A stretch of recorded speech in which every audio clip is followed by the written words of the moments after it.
Dave Wheeler, you are the PGM of Lincolnshire. What advice would you give to anyone wanting to be a future PGM? Talk to me.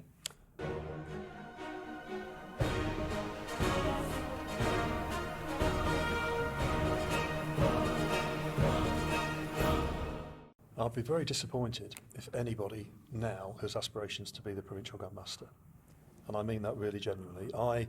It was never on my agenda, not on my radar. Speaking to the current surviving Provincial Grand Masters, they were the same. They were very good at jobs within Masonry, but had no expectation of being the Provincial Grand Master or the Grand Superintendent.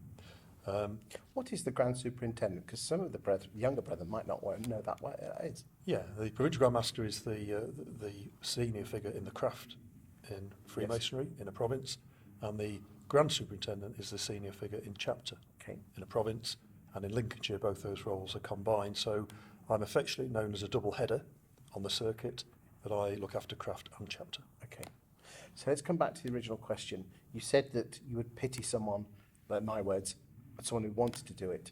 So what does someone, but there are people out there that do want to get on in like whatever organisation they love, whatever they do. You must see brethren in there that are trying to go up the greasy pole. Is it the ones that try too hard or the ones that don't get there? No, I think two or three things sort of come to mind. First of all, for me, it was a surprise to be asked, and it took me a little while to decide whether to accept, because you don't know what you don't know, and I didn't have a lot of understanding of the role. Some may say that I still don't.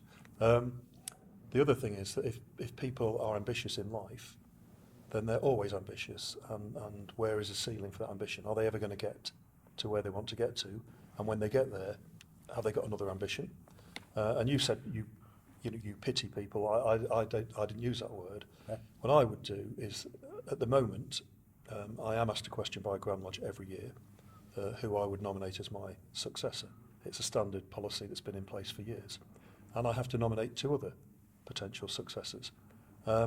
And there are people out there now who have probably got all the skills and abilities to be a fantastic Provincial Grand Master, who we haven't identified yet.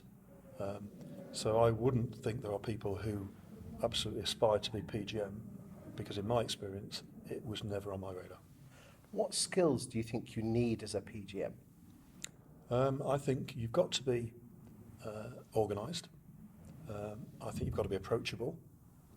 I think you have to have a knowledge of the job, and I was very fortunate that Grand Lodge run a training course for new Provincial Grand Masters and Grand Superintendents, and I went on that 10 days before my actual investiture, so the timing couldn't have been better. I also think that you've got to understand that it's a hobby, that people do it because they really enjoy it, and that we don't want people being pressured in Freemasonry because it is a hobby, and they get so pressured that they feel they've got taken too much on that they can't cope. Is it a bit like when I started in a estate agency, I was on the bottom run, and I would look at my branch manager and my area manager and covet the area manager's job. And it's one of those things that you chuff to bits when you get there, but when you actually get there, you actually realise that you've got all the rubbish coming at you, and it's not as glory as you think it is. Possibly. Again, your words, not mine. Yes. My view is, as a police constable, if anything went wrong, it was my sergeant's fault usually. Yes. And then when I was a sergeant, it was the inspector's fault. When I was an inspector, it was my chief inspector's fault. And I think you can easily get into that position until you're actually doing the role. So I think for me, what I try and do is the very best I can in anything that I'm asked to do, and I apply that to Freemasonry or outside of Freemasonry. So having been asked to do the role and accepted it, I will just try and do my very best within that role. Do you think if you're ever asked, is it not the done thing? Is it the done thing to turn it down if you're ever asked?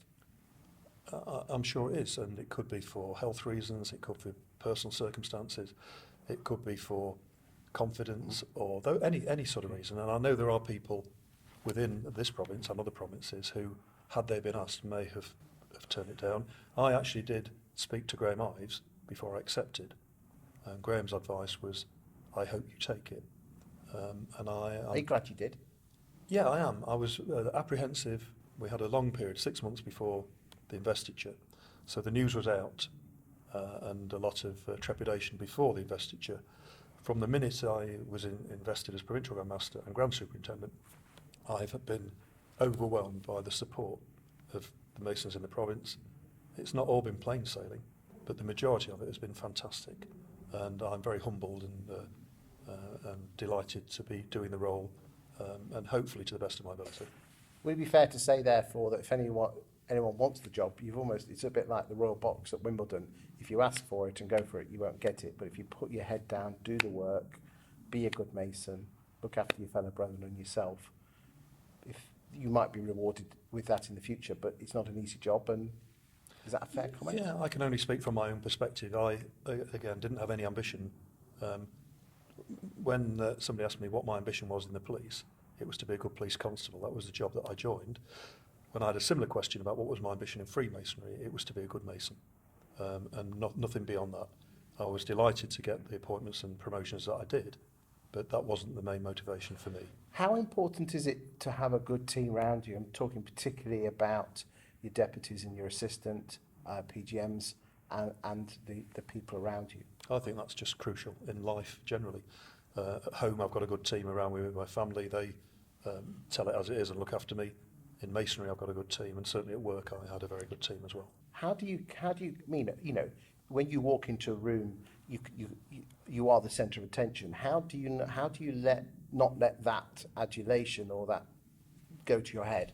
Depends which room I walk into, to be fair. In some rooms, I'm not the centre of attention, and certainly at home, I am kept very grounded.